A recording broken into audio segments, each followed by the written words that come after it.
Question 5. There are many rich Muslims who build huge houses, more than they require.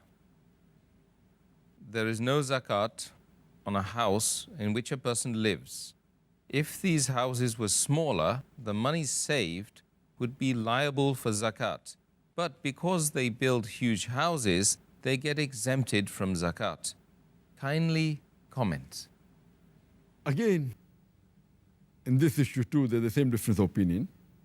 Normal ruling is that what is the basic necessity, the shelter, the house, which require protection from the prying eyes, protection from heat, cold, rain. It is a basic necessity, and the house in which you live is not liable for zakat. There's no difference of opinion. But in such cases, as the questioner has asked, that he has a mansion, a person who may be having a wife and 3-4 children may require 2 rooms, 3 rooms, 5 rooms, 6 rooms, how many? But if he has a mansion, which may be equivalent to 10 houses, then should he pay zakat or not? So again, most of the scholars, they say that the house in which you live is not liable for zakat, but it will fall under the category of israf. As Allah says in the Quran, in Surah Isra, chapter number 17, verse number 26 and 27, that be not a spendthrift, be not extravagant. For verily a person who is a spendthrift is brother of the devil. Allah says in Surah Furqan, chapter number 25, verse number 67, that these are the believers who are neither miser and niggardly, neither they extravagant. They follow a middle path. So extravagance is haram in Islam. So having such mansions is totally prohibited. People will say it's haram, people will say it's makruh, whatever it is.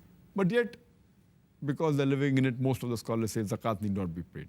But again, the same group of scholars, Ibn Aqil, Ibn al-Arabi, Sheikh Abu Zohra, Sheikh Abdul Wahab Khalaf, Sheikh Abdul Rahman, Abdul Rahman al-Hassan, Sheikh Yusuf al-Qaradawi, these group of scholars, they say that if a person has a mansion, which is much more than what the basic requirements, multiple times more, then it's an excess wealth.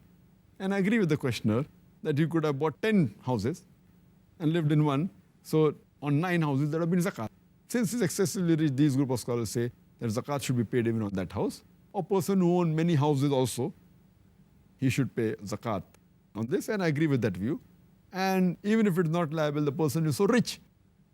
So even if he gives 2.5%, it will be better for him. It will be a protection for him on the day of judgment. So I'm of the view that these people should pay zakat on the house.